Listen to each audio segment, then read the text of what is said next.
Welcome to another episode of Kiss My Assets.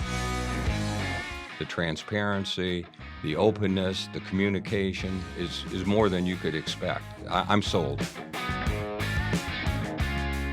Don't let the fact that you don't know something or don't know enough about something hold you back.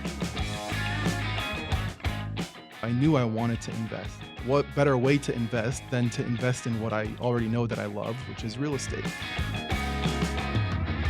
It was initially the 12% return, but it quickly turned into the people. Welcome to another episode of Kiss My Assets, and I'm excited to be here today with Heather Andrews in Investor Relations. Hi, Heather. Hi. And Bart Dill in Marketing. I'm Jameson Manwaring, CEO of Neighborhood Ventures, and we're in the same office, but it looks like we're far away. I'm just in the room next door because audio tends to work better this way. So that's how we are rolling today. And I got the great map of Phoenix behind me, which is always fun to look at how the Phoenix Metro is growing. Well, I want to start out with some of my favorite things, which are charts, and want to jump in to a few of these. There's always both macro issues, which are kind of the higher level issues that impact investing and impact multifamily specifically. And then there's also micro issues, which are the local issues. When we look at specific properties, what neighborhoods are they in? Where do we want to invest? And starting out is I wanted to start out with a chart that's very macro view, and it kind of starts from a macro level and then goes down to a micro level. And this was a study that was done by an Australian research group, and they looked at what are the most cost-effective cities around the world. And that's a big pool of places to look at. There are a lot of cities around the world. And Phoenix ended up coming in number 4. Were you surprised by that? How high we ranked? Not really. I think it's, there's so many things that if you live here and you also travel and have lived in other areas, you can feel like there's a lot of good things about living here from a lifestyle standpoint, from a cost of living standpoint. But it's also good to see that in these actual numbers. And this was a study that looked at several things, and I think they're all kind of interesting. The first thing it looked at is their income tax rate, inflation rate, and again, these are cities in the U.S. and across the world. The average apartment cost, and that is a cost per square footage. The average income in that area, the average utility cost, the average grocery cost in that area, and then they took a total score based on all of those inputs. So I want to let's just jump into Phoenix and look at it. So we're saying our income tax rate here is 37%, and that's the same across the U.S. The inflation rate's also the same. Where things start diverging between us and Chicago and Dallas, L.A., some of these other cities is first off in the apartment cost. So average in Arizona is $212 per square foot to rent. And as you can see, compare that to Dallas, it's better. Compared to Chicago, it's way better.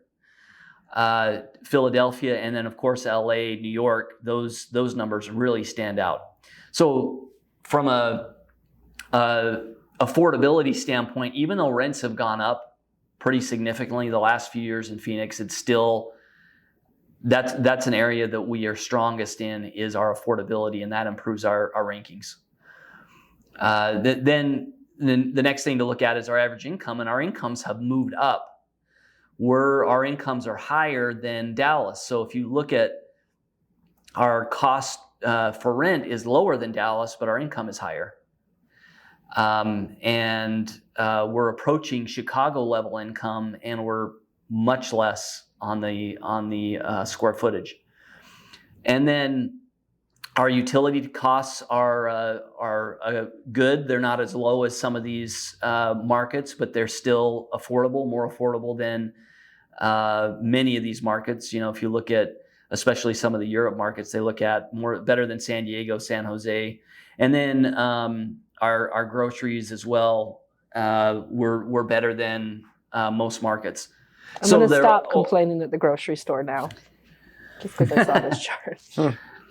Yeah, and it's higher. I mean, these factor in where what inflation has done over the past few years, but it's a lot better than it has been, or than it is in many markets. And that's kind of how you have to look at any place you're going to live at, is the overall impact of living there. What can I make there in income? What are the expenses? And then it's interesting, even though this is an Australian research report, it also noted that Phoenix is really known and has a lot of intangibles for things you can do in the local area, like hiking, that's free, that are things that don't cost you any money, hiking, biking, and a bunch of the recreation that we have here that in other places you just don't have access to them. Yeah. So I'm talking to two Phoenix natives. Sorry, Bart, but yeah, what do you guys think? You guys both are from here, so you're a little biased. Yeah, I would say the same thing. I mean, I actually was fortunate enough to live in Chicago, San Diego, and in Phoenix. So all three are on this list. You're showing off. But yeah, okay. I'm flexing a little bit right now. But all of them have really cool things to do. You know, your rents might be a little bit higher, but outside of that, you know, Chicago, you have Millennium Park, Grand Park, Navy Pier, a free zoo in the middle of the city. San Diego, I mean, you have all the beaches. They're beautiful. Kate Sessions Parks, all these things that are free to do, which it makes sense to live there. It becomes cost effective to live there. What you're paying in rent and other fees kind of get leveled out with all the free activities you're going to end up doing in your extracurricular time. And here, I think we have such good weather so much of the year that we have more opportunities for people to be outside and doing free things. Although you'll never catch me on top of a mountain, ever. But I can sit at home in my air conditioner for free. But yeah, we have lots to do most of the year. Yeah. And like even in the summer in Phoenix too, like so many people will drive 2 hours north, cool off to 75, 80 degree weather. Whereas in the valley, you know, it's 110. And if you're from here, that's nothing. Yeah, bring it Not on. bad. It's a dry heat. It's a dry heat. And for those of you not from Phoenix that know these inside jokes, the dry heat joke is a common joke here because it's 105 right now, but it's a dry heat. And so supposedly that means it's not really 105, but trust me, it is still 105. Because there's no humidity. And you and I have been back east where the humidity, I didn't even know what that meant until I walked into wet air. And so dry heat is a wonderful, beautiful thing that I'm very grateful for. Yeah. And I think one of the other areas that's changed a lot in Phoenix is the income. And this is something that we've seen in the last 10 years. Historically, Phoenix was really weighted to construction and agriculture, housing, agriculture before that, workers. Absolutely. Yeah. But more blue collar jobs, a lot of great people that lived here that did those jobs. They built but Phoenix, it was, but it was that was kind of the base when it came to incomes, and we've started to see these higher income jobs come here. Some of it had to do with the pandemic, where companies wanted to move into lower cost locations, and people are able to work remotely, and Phoenix was one of those areas that they moved to. But now we're starting to see those incomes be so look at this. If your income in Phoenix is the same as LA, which on this report it is, but you're paying $682 per square foot on your rent compared to $212. Wow. No wonder people don't want to live in LA, right? Or feel like it's hard to live there. Yeah, and that's from a financial probably standpoint. why a lot of people in California are moving to Arizona. I think that's been our biggest in-migration, right? We've been stealing all of California's people. Yeah. Yeah, the thing I love about our job market here is that it is so diverse. And it's not that we're necessarily losing any of these groups, that we're just adding to it and getting a bigger range. So things remain good here in Phoenix. This is where we're located. This is what we see a lot.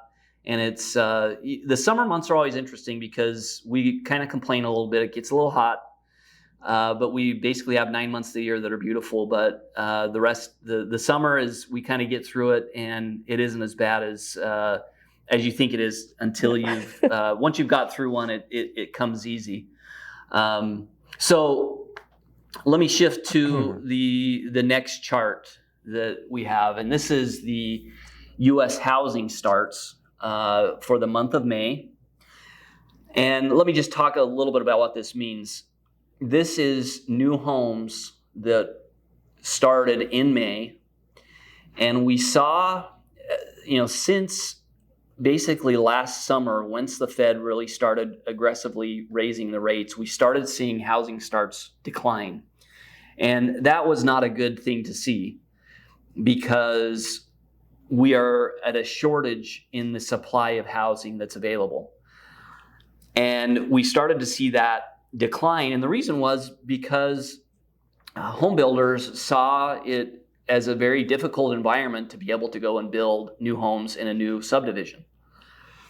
And as rates continued to rise and they didn't know where those rates would level off, housing starts started going down, and we need them to be at a higher level, more in the near the 2 million housing starts is a better level, at least 1.5 million. And good news, in last month, we saw the biggest increase from April to May in housing starts, up 22% in that month period in May, the highest since April of 2022. And we saw this impact across the stocks of all of the new home builders. So if you followed the stock market, all of those new home builders, as this data started coming out, those stocks started moving up. And let's kind of walk this through and talk about what this could mean and why we track this as apartment investors and housing investors. As we're now getting through some of the higher increases in interest rates, the builders are seeing a lot of demand, and they're getting confidence in going and restarting some of these home communities because the demand is so strong. And that's why you saw the stocks go up. That's why you saw a lot of excitement around this, because not because interest rates are necessarily going to come down. So we know interest rates may stay elevated for a little bit longer, but the demand is so high, builders have come in and started increased home starts, the highest rate we've seen since 2016, with a 22% increase from April to May. So it was really important to see that and to understand why that's happening. Jameson, so basically, what are you saying, that people are buying? The demand for homes is still high right now, even though mortgage rates are extremely high as well. That's what's happened, and is that even though interest rates have gone from 3% to 7%, which dramatically increases your mortgage payment, the demand for housing remains high, and the cost for housing remains high.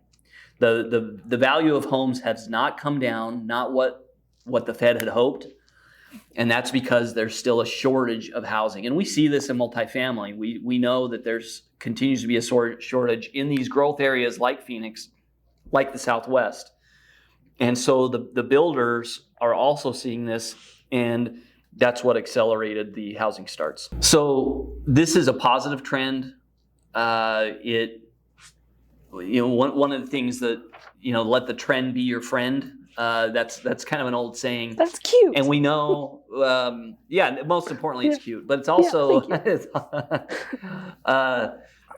and the trend here is home builders, at least public company home builders and the larger ones, they do a lot of homework, and they're seeing that the demand is so strong that they're ready to go back in the market and start building again. So that's a good thing.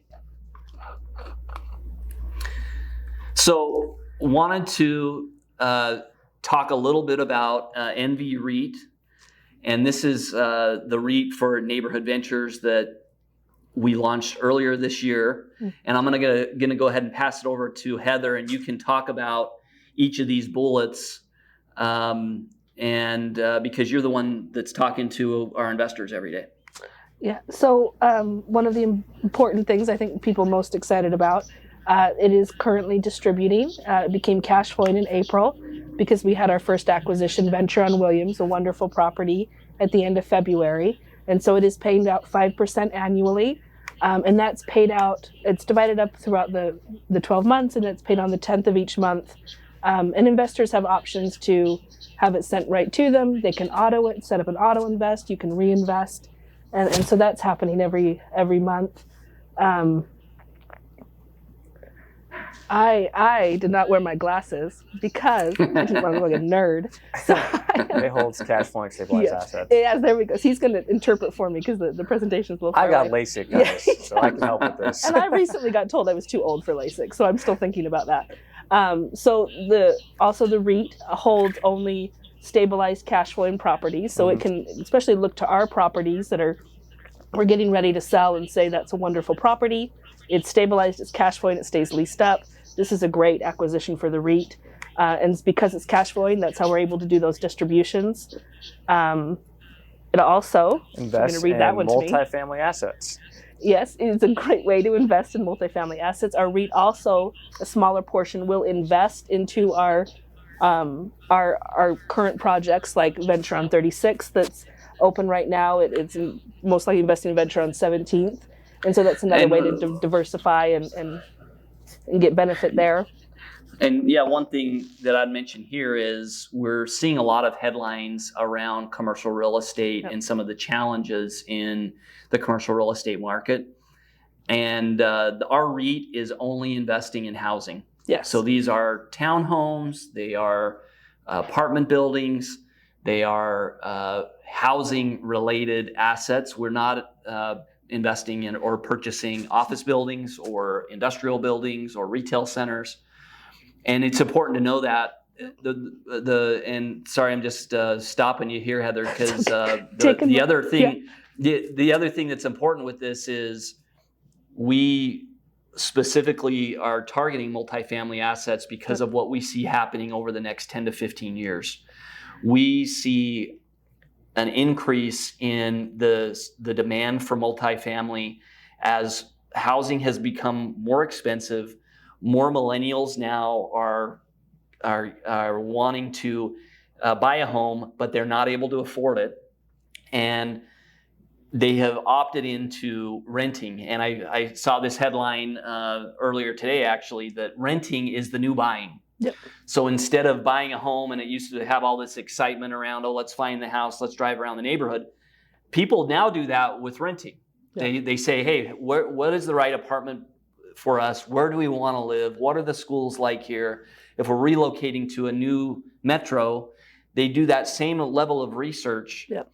But it's around what place do they want to rent. And so the REIT is only for multifamily assets because of what we see happening over the next 10 to 15 years. Yeah, I would just say John has, our other co-founder, he had a great quote that I love, that the neighborhood is the amenity. That's just another amenity. And so people are really looking hard at the neighborhood, at the big picture. And also as we're talking to new investors, as I'm talking to a lot of our other investor relations team, that I really want them to look specifically at multifamily, like, because they're seeing all these articles about, the real estate market as a whole, to really kind of narrow in and look up Arizona multifamily, the multifamily market, and there's a lot of really good information that's out there. And we love multifamily. She's doing well. Since Heather doesn't have her glasses, and we're the same age, but my computer's a lot more close to me, so I can see it, because I need glasses too. All properties are in high-growth Sunbelt or Mountain West areas. So we've identified these areas will be the areas that the REIT will purchase assets. And then the last one is it's $1,000 minimum with auto invest options. And Heather, you can touch on either of those. So you have a phrase I like as well. You talk about path of progress, that we really are finding properties that are in that path of progress. I think you and John are particularly good at identifying these areas. The $1,000 minimum, I think, is so important as we talk about like accessibility and everyone having a seat at the table here and everyone having the opportunity to benefit from real estate investment. And I think we're so balanced between someone who is just starting out with 1,000 and someone who can come in with 1,000,000. There's benefits for both, and both are very welcome and appreciated. And that AutoVest in particular is a really great way for someone who is starting out small, starting out with 1,000, is to set up that auto every month. They can have like $100. It's another share every month. Yeah. Is a very manageable way to keep building that investment. And they start to see that become a little more hefty and a little more exciting in a way that feels very manageable and So that's an option that we have a lot of people very excited about. No, I love that. And we do talk to every day to investors who are starting out with 1,000, and then we talk to investors who are very seasoned and they've even owned apartment buildings before and they're making larger investments in the REIT. And I love seeing that diversity of investors. A couple of questions that came in here before we move on to the rest of the show. Does the REIT plan to only invest in the Phoenix market, or if the REIT will invest in any of the other markets in the top 20? So I think she was talking about the top 20 from that prior list. And Bart or Heather, you can tackle that one. Yeah, so right now we're based in Arizona. I think that in the future that's something we're looking at, right? The Sun Belt region. But I think we're very careful with our decisions, very thoughtful, and so it'll be areas that we feel like we're experts in, and we've done our homework and we're prepared to expand. But for right now, it's Arizona multifamily. And then, what is the minimum investment amount? So we just touched on that. So minimum is 1,000. After you've hit that minimum, then you can invest in $100 increments after that. So that's kind of a nice option. A lot of people, as they start investing and they start getting distributions, they'll reinvest those distributions, and that's another thing that is nice about the REIT, is you can reinvest. Once you have $100 in distributions, you can now start buying additional shares, and we can talk to you about how that works also. All right, so the REIT is exciting. We're excited to have the ability to have all types of investors invest in it nationally. And now I want to jump to our last topic for the day. So this is an acronym you may have heard about, the F.I.R.E concept: financial independence, retire early.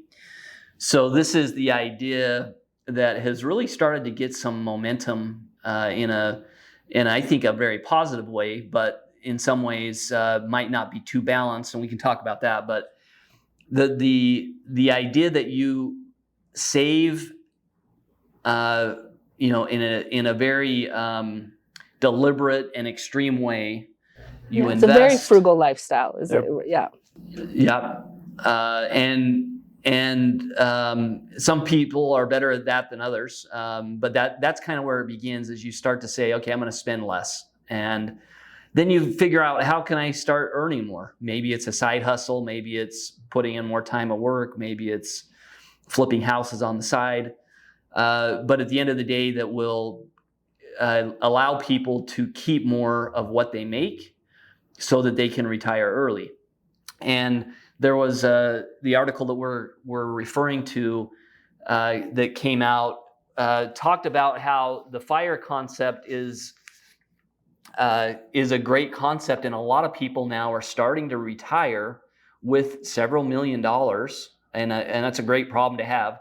And in this story, the couple has over $4 million and they're retiring, but their problem is they're still cheap. And they still have that fear. Yeah. They're not able to enjoy what they've worked so hard for. Yeah. And I kind of think of, I've done many different things in my career, And there are some people who are frugal, and then there are some people who are just cheap. You know, they literally, they are the types of people who they do not throw away food. They are eating every little thing, and nothing. I'm not saying there's anything wrong with it. I wish I had more of this. Some people go to the extreme where they, they're wearing clothing that's been passed down from other people, or they're shopping at thrift shops, even though they have hundreds of thousands of dollars in the bank. And there are people who do this. So that's the more extreme. The less extreme, and I think the more mainstream of FIRE is people who may follow like Dave Ramsey, and they talk about getting out of debt, staying out of debt, paying off your home, putting more away. I think the movement is really important, especially for a lot of people. But one thing you don't want to do once you get through this is you get to the point where you've saved all this capital, and then you don't know how to enjoy life. You don't know how to spend a little bit of it, and that's a dilemma that some of these folks have come up against. Yeah, I think adopting the FIRE mindset early on in your 20s is essential. I know my parents, I mean, we were very frugal growing up, where it was hot dog and mac and cheese for almost every meal. Which is delicious. Yeah, I mean, great meal. Yeah. But it's still, we weren't spending a lot of money. My parents, right now they're in the retirement phase or enjoying life. But good. As someone in my 20s right now, having those values of knowing I need to save my money and set myself up for future success, I think helps me stand apart from other people around my age who are kind of stuck in the societal norms of, I want to go to music festivals all the time. I want to travel to Italy. No judgment against all that. You'll be too tired soon for that anyway. Yeah. Don't worry. But I think it's important to have those values of saving and setting yourself up for future success. I know I really have to have had, I'm pretty frugal person, but I identified the few little things that I know that I'm allowed to spend a little money on. And then I don't feel like I'm depriving or whatever. Like, I buy the expensive eggs because they're pretty. And I have one hobby that I really will put money into. But I like having a few things you really enjoy that feel important to you, then it doesn't feel such a big deal that you're not kind of out doing everything. Yeah. And that's kind of what the article gets back to is it's great to have achieved that, sort of retirement early with financial security. But a lot of people end up getting there and they are not quite happy. They thought this was going to be, the path to happiness and satisfaction. All of a sudden they're there and they don't even know what to do with it. And the couple in the article talks about how they have to. It actually made them kind of go inside and say, what are the things that are going to make us happy? We've been so focused on this goal, and this happens in other areas of life too, but we've been so focused on this goal that we haven't enjoyed the process. And I think there's definitely, I'm someone who, I get very mission driven. And I think this financial independence, retire early, can appeal to someone like me a lot because at a young age, my early 20s, I read a few books that taught me this, and it put me on a path that I'm really grateful for. And the mission behind it was almost what drove me more than getting financially secure. It was more like, hey, I want to do this. I want to accomplish this.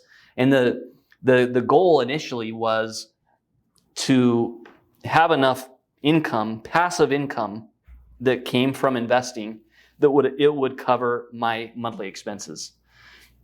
And there's like an obsession around that, and I think it's probably a good obsession. There's good and bad. There's worse ones, but it's this like is a good one. And so, and you can actually do that at a fairly young age. I know a lot of people right out of college, they have no debt.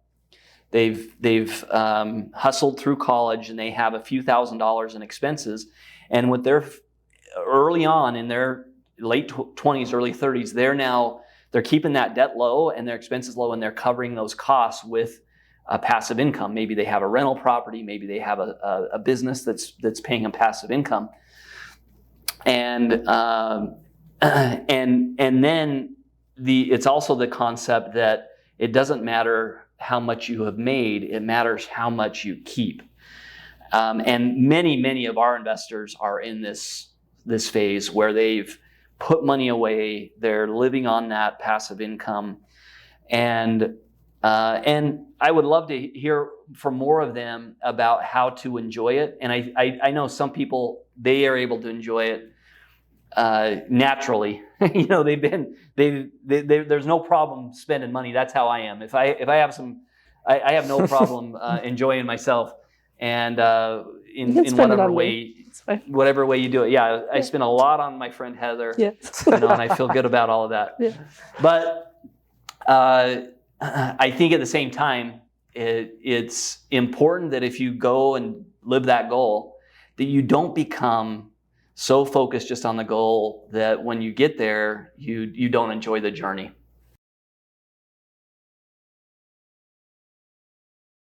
So we have a couple other questions. So, oh no, same question. So if you have, we already answered those. If there are any other questions, you can ask them in the FAQ. I think one other, Heather, if you think about the most common questions we get, besides the ones, you know, we've already touched on a few, that you get about investing with Neighborhood Ventures, whether that's our REIT or one of our individual projects, what are some of the common questions that you see? I think we get a lot of questions about kind of what the return actually looks like, and that's a really great conversation to be able to talk to people about. There's both this immediate return and long-term growth, and really be able to shift mindset towards that how wonderful that long-term growth can be for them. A lot of people interested in us and our track record and our expertise, and I love talking about that. We have a lot of good resources on our website. What would you say is the best thing about us in terms of our track record? I think really very much in-house. We handle things in-house. We have people here that are very passionate about what they do. They're curious, they're interested, they're committed. Mm-hmm. And I think there is a thoughtfulness and a carefulness that exists. And I'm an anxious person by nature. I'm not a risk taker. And I like that everything here seems to be done with a lot of thought, a lot of expertise, and so that when we're talking to these people who are willing to entrust their very hard-earned money to us, that I can accept that with some confidence, and they know that it's safe, and that we care about what they're trying to create for themselves. One other question, and this will be our last one. Can you invest with your IRA? And absolutely. Yeah. Do you want to touch on that, Heather? Yeah, How no, that that's works? I think a great way to invest. When we have a lot of podcasts and different things on our website as well that talk about using your IRA, and it's a simple process. A lot of people have a checkbook IRA, and you can just create your IRA profile and use your checkbook to push that through. If the funds are coming from your IRA company, me or Bella, our other investor relations representative, we'll reach out to your IRA company, and we help navigate that and get that done. It's a real simple process, and it's a really wonderful way those funds are there to be used. You want them working for you, and so this is a great place to put them.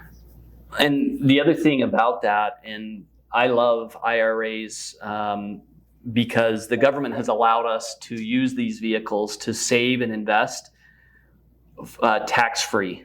And so it's like, if the government's going to allow us to do something and it's legal and it's encouraged, you need to do it. Yep.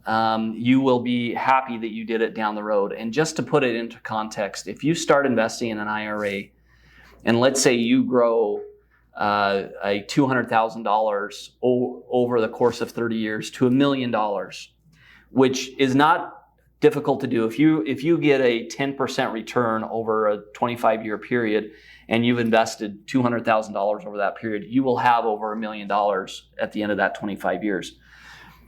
With the IRA, the $800,000 gain that you earned over that period from the interest and the returns is not taxed with a Roth IRA. Yeah, now you paid taxes on the $200,000 you initially invested because you earned that, you paid taxes on it, you put it in the IRA. So think about that. You're saving almost $1 million in taxes. Taxes, we just saw on the prior slide, are about 35-40% in the US, depending on where you live. So it is a massive savings. that if you use your IRA. And there are also many massive savings tax strategies to invest in the REIT, where you're able to offset your income from the depreciation. We can talk more about those another time, but use your IRA, invest in real estate, and there are many ways to save in taxes. And remember, taxes are your number one expense. It is by far the thing we pay the most of. So It's mine, if you're for sure. if you're trying to save, you're cutting Netflix, you're cutting all these things to save a few dollars, don't forget to try to minimize your tax expense. It's fun to have everyone on here again and to connect with some of these important topics in the news around multifamily investing. And we look forward to seeing you again. See you guys.